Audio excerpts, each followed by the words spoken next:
So, Mark, thank you so much for making time to share your insights into the future of leadership. Good to be with you. Thank you for having me with you. Great to have you on the show, Mark. And before we walk into the future, can you tell us a little bit about your background? Where did you grow up? Yeah, Nick, I had a very good fortune of actually being born and raised in Harare in Zimbabwe. And why I say that is it was a very natural way of life.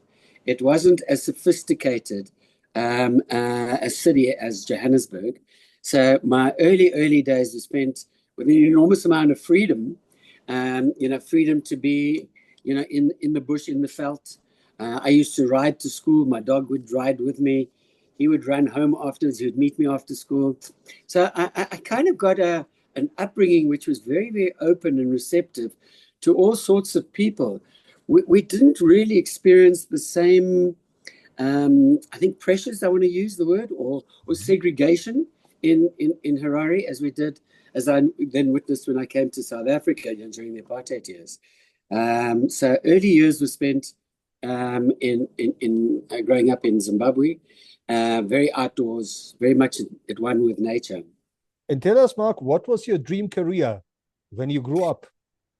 Nick, I actually wanted to be, you'll laugh at me, I wanted to be in the arts. My dream was always to produce a musical, to orchestrate. I just have always been fascinated by, the music and the song and the dance and the story. I get totally captivated.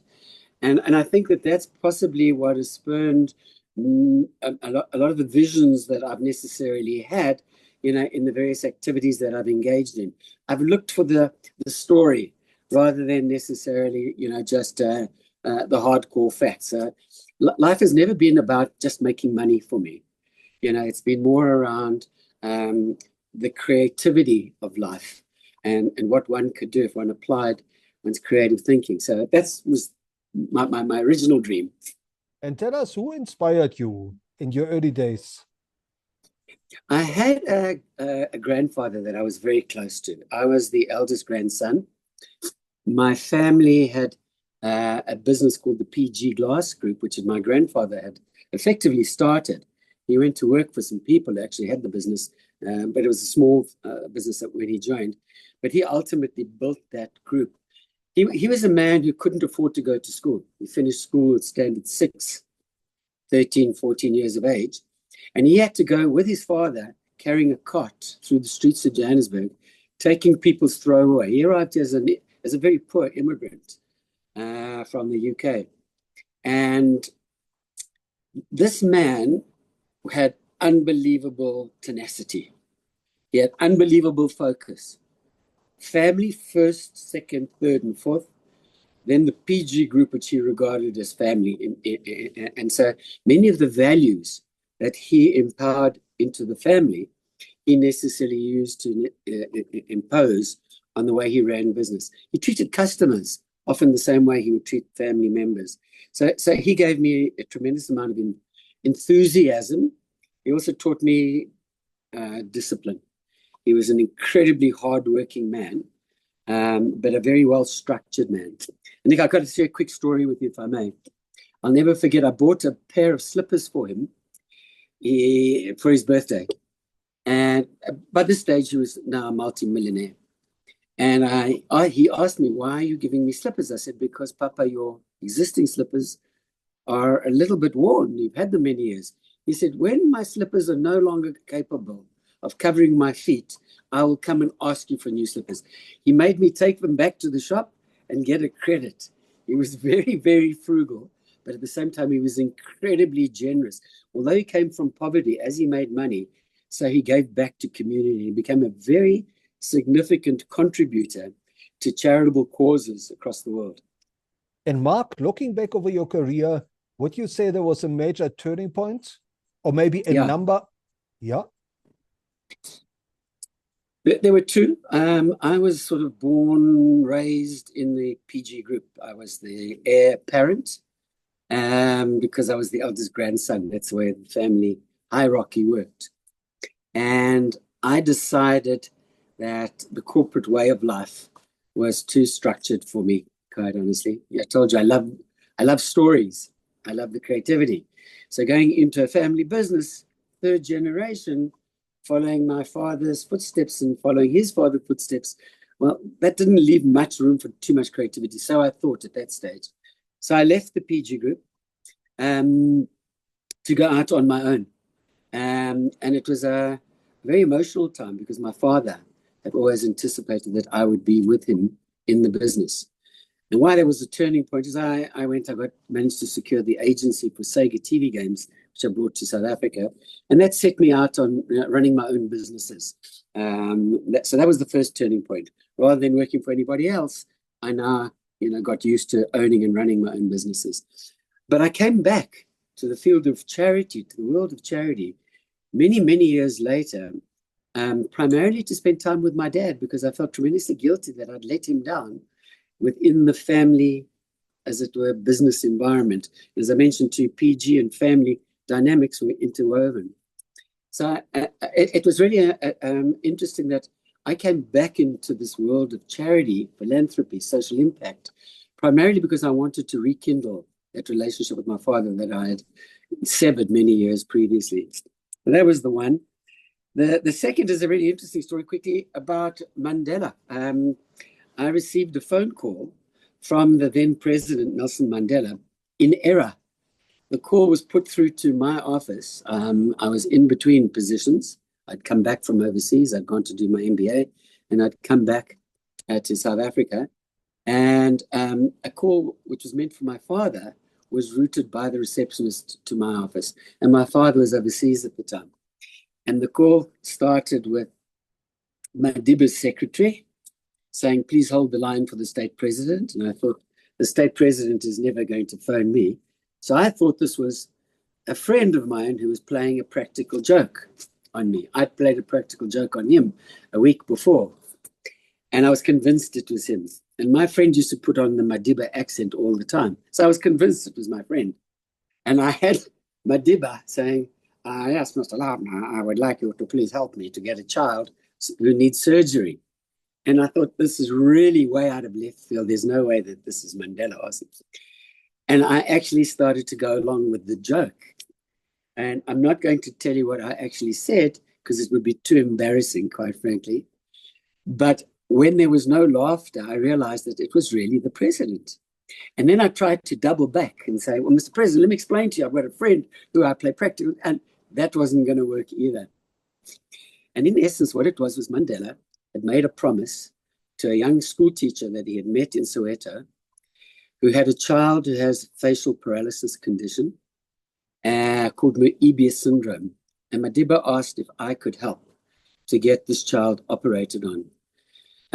And that was the first child that we ever operated on in what became the Smile Foundation. I was able to bring surgeons from overseas here to operate on this child. But bringing them here, my motivation was to not take them into private healthcare, but rather into the public domain. If the skill could be taught, because the skill didn't exist in the country, if the skill could be taught into the public domain, then it would help to prop up, the public health system in what was the face of, a very much more, let's call it, effective private healthcare space. And that was a huge turning point in my life. Getting involved in starting the Smile Foundation gave my life a huge amount of purpose and meaning. So Marc, what is driving you today? Look, I think probably the most important driver for me at this particular point of time is seeing this potential that we have in this country going to waste. 20 years ago, I became enamored with the fact that young kids growing up in townships had been raised with cell phones. It's an unusual scenario. Cell phone penetration in South Africa is some of the highest in the world. And it made me realize that many of the kids growing up in townships, and in my younger days, I went to Alex Township because you couldn't get beer underage in the white areas. But if you went into Alex, if you were able to snuck in through Marlborough, you could snuck into Alex on a Sunday, you could listen to great music, and you could also get beer. And I realized the change that had taken place from those early days to now, 15 years later, when apartheid was no longer, was that kids had cell phones and that they had a vision of themselves in the world that was not limited by the poverty of the circumstances in which they were living. It's an incredible energy to work with young people who want jobs, not young people who want handouts. So what drives me, what my passion is to try and help those young individuals become the very best of themselves, be all that they can be, capitalizing on the opportunities in the job market, but equally giving them competencies to be able to go onto the internet, thinking about the internet as an employer. So my life is incredibly colorful. It's incredibly stressful because it's 24/7. It's one of these situations where there's never-ending demand, but very limited supply.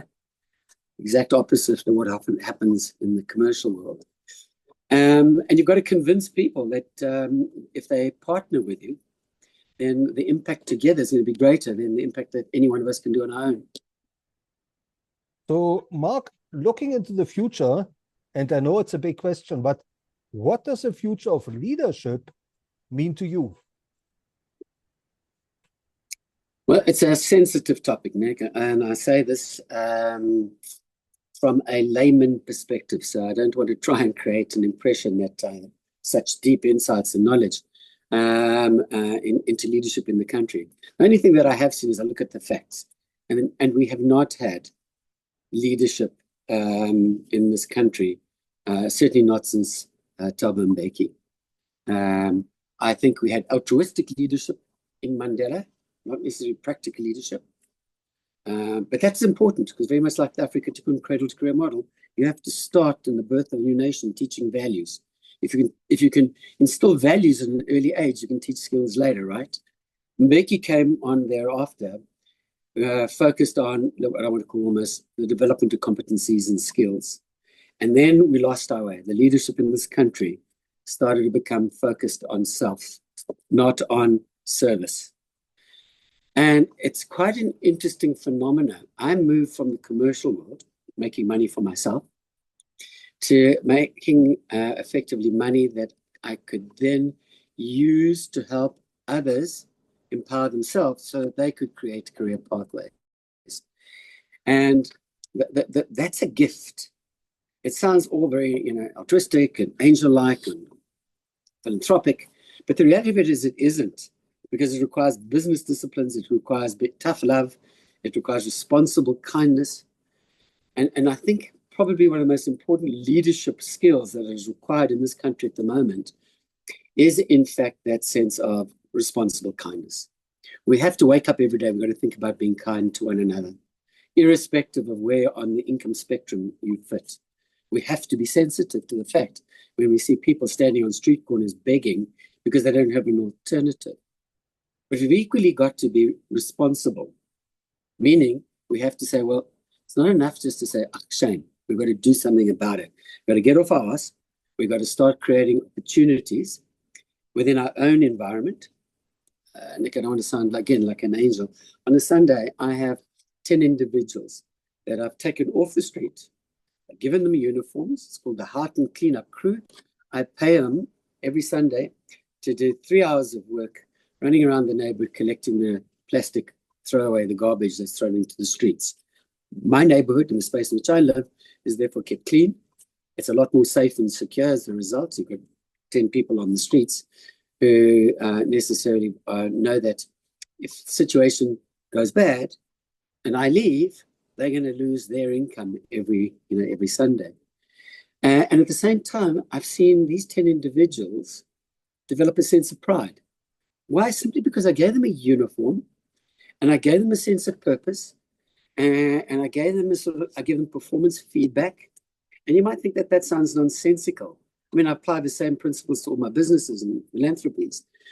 But just that act of making people feel like they matter necessarily means that those individuals don't have to resort to stealing. They don't have to resort to, I don't hear the same excuses that I used to hear before. Oh, my grandmother died and I have to take her to bury her in Mpumalanga and I need money. Those used to be the stories I used to get every weekend. I don't get that any longer. I get productive people who are engaged in something as menial as just picking up plastic waste. So leadership It's going to require responsible kindness. It's going to require tough love. And it's going to require more now than ever before integrity. If our leaders cannot show integrity in the working environment, stop paying bribes, okay? Stop agreeing to perpetuate a system of dishonesty. If we start to hold our leaders to account, and more of us necessarily club together for civil action suits, class action suits, against people who are robbing us blind, politicians who are taking our tax money and not spending it on what the money is supposed to be spent on, those people need to be held to account. So I do think that there's a need for what I call citizen-led leadership, rather than waiting for some messiah to come from some political party or another. Now, thank you, Mark. Thank you for sharing the Sunday story.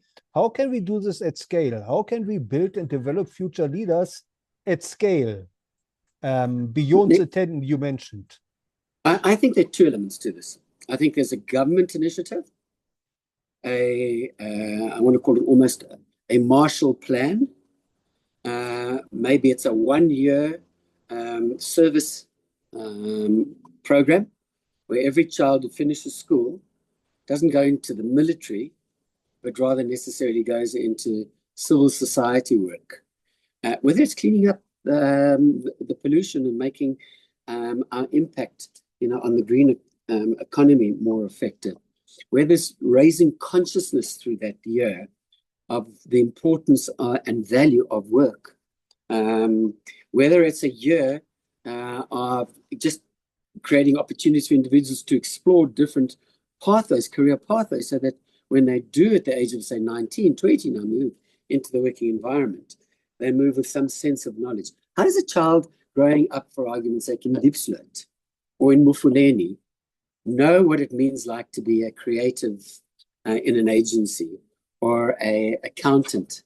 Their parents aren't working necessarily in those jobs. So how are they going to know about it unless they get exposed to it? So I think there's a need for a Marshall Plan, taking literally each year of graduates coming out of school that don't go to necessarily university, and giving 1-year work plan experience, and let them learn how to earn. They don't have to earn minimum wage, but let them earn something more than necessarily just the social grant.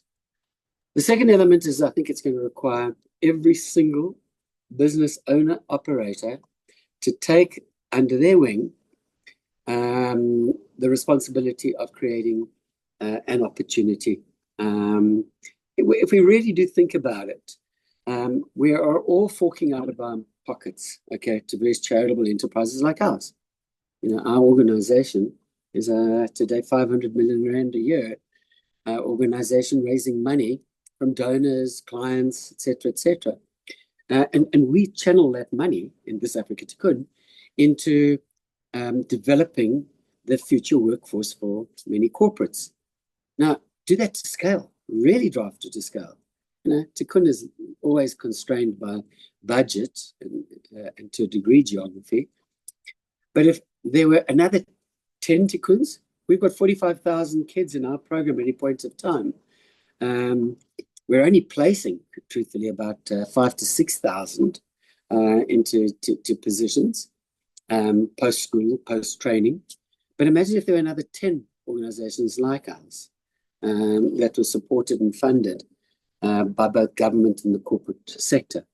So my appeal would be almost to corporates to say, stop running your own internal programs, start building civil society strategic relationships with civil society organizations to enable employment to be more effective.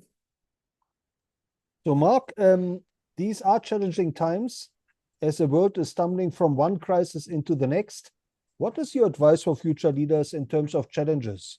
What are some of the biggest challenges they should expect to encounter in their career and hopefully overcome?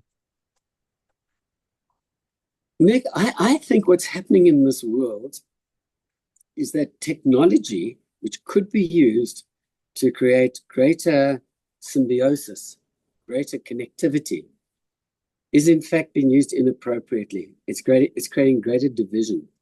I think one of the biggest challenges that we face from a morality point of view is that the world is becoming more and more isolated. If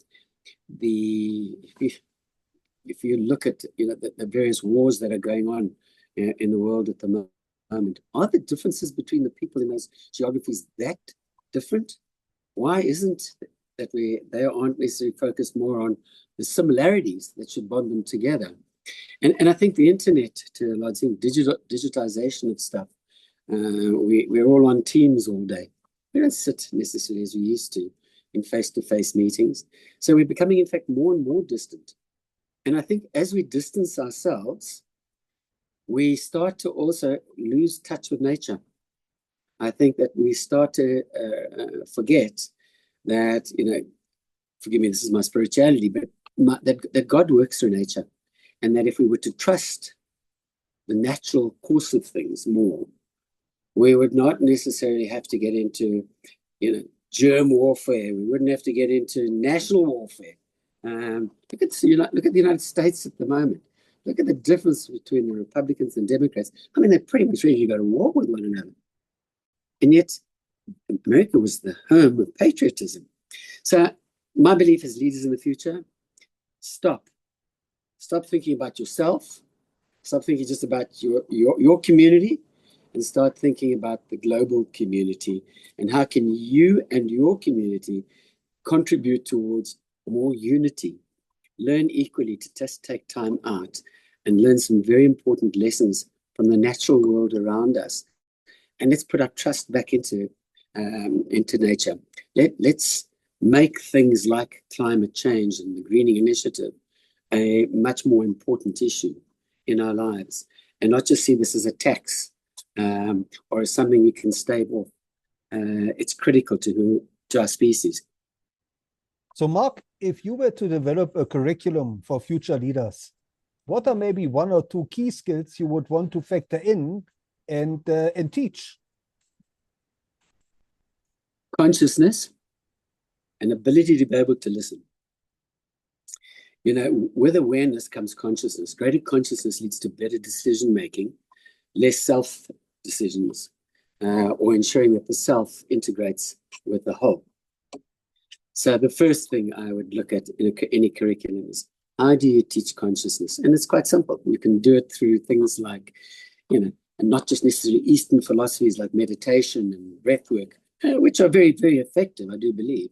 But it's also just about stopping. We get so busy, we get into that treadmill, and we just, and by the way, I'm very guilty of that myself. I still work sort of 15-hour days. But I think there is an important need to stop and be conscious and be aware of oneself, decisions, and actions. That would be the first thing. The second thing I would do is to turn around and try and teach in a curriculum that the gift of giving gives you back far more than you're ever going to give to anybody else. Until you experience that practically, it's purely theory. So that'd be the second element. And then I think, quite honestly, you're learning how to use the tech world to better account, not just necessarily how to be, faster, bigger. The Elon Musk example, so we spend billions and billions putting up a rocket ship. Well, imagine if those billions we were doing instead of putting up rocket ships necessarily could be used on interconnectivity. And Elon Musk has got the platform in which to do it. Imagine if he overnight said, instead of making the profits that I'm making from my global networking internet services, I'm going to make those all available on open source to everybody, so we can just connect as human beings. I promise you he'll find more business opportunities coming from that than necessarily just pricing himself as he does. So using the world of tech, sorry, I'm being long-winded, but I think using the world of tech is a key critical leadership skill. It's a technical skill requirement, but it requires consciousness. It requires an ability to stop and think, how am I going to use the tech to make this world a better place, not just necessarily how the world's going to improve for me. Thank you. Now, Marc, as a mentor to so many future leaders, can you maybe share a success story or two where you mentored an upcoming leader and that person took your advice to heart? Yeah, I mean, it's not going to be how, I created and supported and gave the opportunity to the next Nobel laureate. I'll give two quick stories. The one is the first child that we ever operated on. I mentioned to you that Mandela contacted me, who had this facial paralysis condition. The condition as such is one that the face is very deformed. The muscles don't function, so you can't chew and you can't speak. And even after the surgery, the first surgery that we ever did, it's been refined significantly, but this child today still has a facial impairment, not a deformity, but an impairment. Her name is Tando, sorry. Tando, 25 years ago, we operated on. Tando did not fit back into society because of this impairment on her face. She felt awkward. Any of the jobs that necessarily came away, she failed at. I sent her on some admin courses, computer skills courses. She still failed in every job. And one day I called her in and I said, I'm not going to have you hiding behind cabinets any longer, ducking and diving. I'm going to teach you to be a receptionist, and you're going to represent our organization at the very front of our organization's front desk. And despite protestations, I spent time with her, effectively just holding her hand through the process, and it wasn't a long process. And I didn't even need to teach her about customer service. It was innate inside of her. When she became at peace with herself, who she was, the beauty that was in, not necessarily the expression externally. And today she's one of my greatest success stories. There's not an individual who comes to our office that doesn't make a comment about what a friendly woman that is who met me at the front desk. What a charming lady, necessarily. That young girl has now completed a course in coding, basic coding, for somebody who absolutely his life was really going to be stuck at home, probably in a shack, never being able to extend herself. That's the one story. The other story I've got is about a young man who was selling drugs at one of our centers.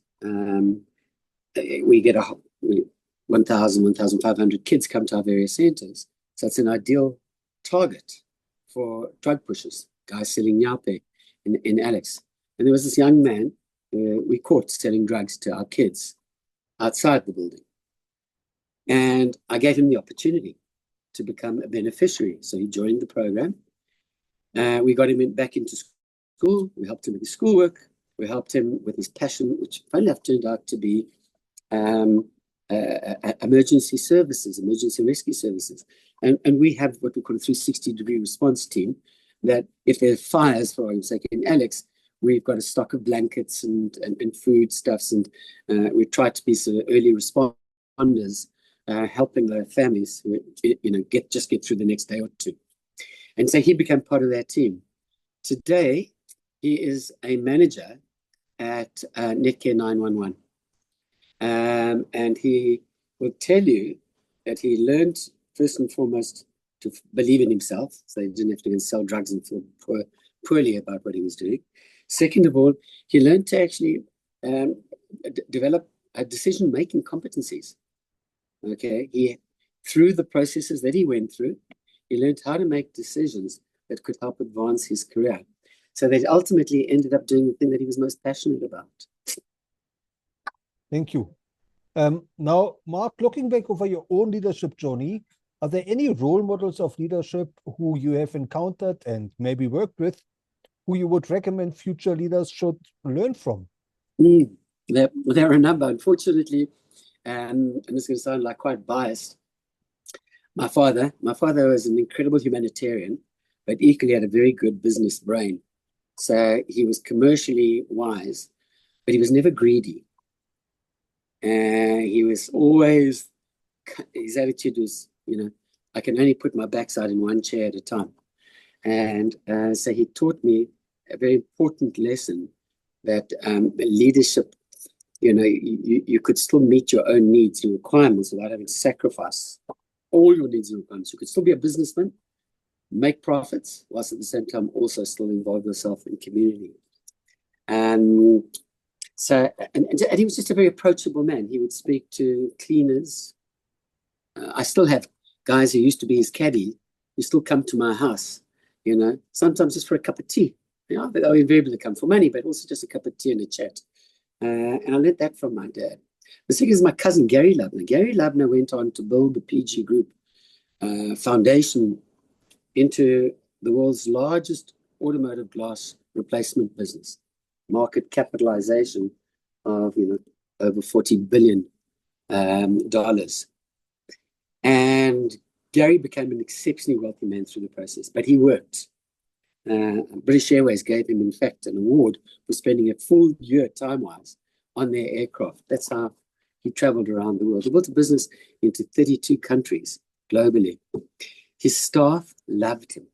There wasn't a single country that I ever visited or people that I didn't meet from his organization, some 25,000 people, that didn't just like him, they loved him. It was kind of one, not just one of them was with them. And when Gary retired, he made an extraordinarily large sum of money. He went to his kids and he said to his kids, I'm putting a certain sum aside for emergencies only. But are we all in agreement that I'm going to leave my wealth completely to philanthropic causes? But again, using my terminology, responsible kindness, his attitude was, it has to be game-changing. I'm leaving money not to just more and more feeding schemes, but rather feeding schemes that will lead to an outcome. And today he is supporting initiatives across the world and using both his business intellect and the money behind it that he's got, his own, to necessarily bring about materially life-changing, policy-changing, things in the world. So Gary was another one. I worked with a man by the name of Leon Cohen.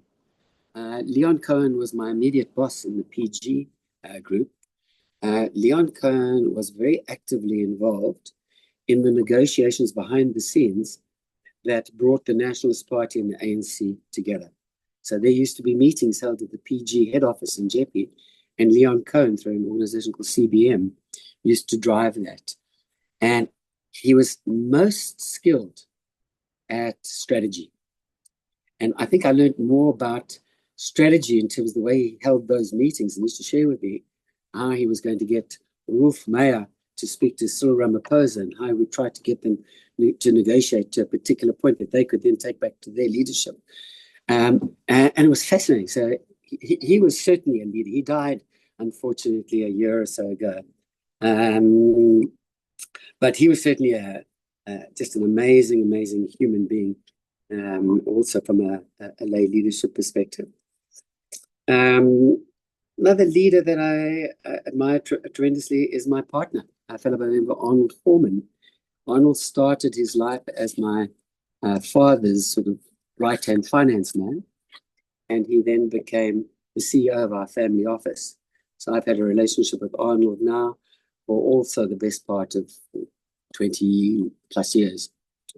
And over time, Arnold has moved from simply being a person employed within our family to being one of our family. And he's the guy who was responsible for the Houghton Hotel development, and he was responsible for all the residential developments that took place there when it was a failing project. And again, I saw how he did that through just incredible hard work, focusing on what really was important, putting aside the stuff that was not important.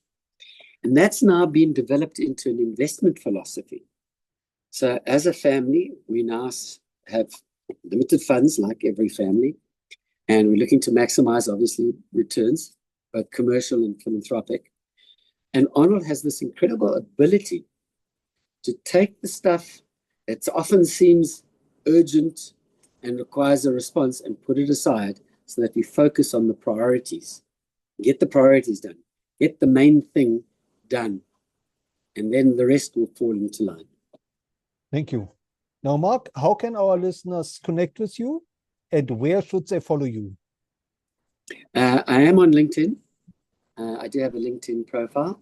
The organizations that I'm involved are WW afrikatikkun.org, and equally Smile Foundation SA is the other website for the Smile Foundation. Or alternatively, my email is an easy one. It's Marc. My private one is Marc at Lubner, MARC, at Lubner, LUBNER.co.za. Perfect. And last but not least, Marc, what is your message for the millions of learners out there who are looking to leave school later this year, start a career, enter the world of work? What are maybe one or two success principles that they should keep in mind? My late grandfather, who went from being absolutely impoverished, couldn't finish school, to being a millionaire. His example, he used to say, you don't make money overnight. You have to work hard for it. Each and every day, you have to have a goal, and you have to work towards that goal. You've got to have the wisdom, innate wisdom, in your gut. You'll know, is that career path, no matter how tough it might be, but is it the right pathway? When I started Smile Foundation, it was an impossible task to get thousands of children with cleft lip and palate and burns and operated on. And it was tough. Okay, we've gone through really tough years within Afrika Tikkun. We're going through a very tough year at the moment, very tough, because all the funding we used to get from America no longer is coming our way. But you persist. You believe in yourself and you believe in what you're striving towards. That is critically important. Don't get sidelined by the stories of what others are doing. It's fictitious. It's an illusion. People who make money quickly lose money quickly. You necessarily have to be committed to yourself. Be true to yourself. Listen to the voice inside. You will find direction. Believe in self, and stay, true to your course. Every one of us, I think, ultimately, we just take the time to be conscious. We'll find inside ourselves that voice that tells us this is what I should be doing with my life, and orient towards that. Work towards that. Don't get sidetracked by what somebody else is happening, or what you read on TikTok, or that's nonsense. It really and truly is. Life is real, and it's that which is in front of you. It's not that which is in a screen, talking about some guy who's a rap artist in America. Forget it. Marc, thank you so much for sharing your insights and your wisdom into the future of leadership, and inspiring us to do good. Well, I'm inspired by those who want to be leaders, quite frankly. That's what motivates me. So thank you, Nick, for this opportunity.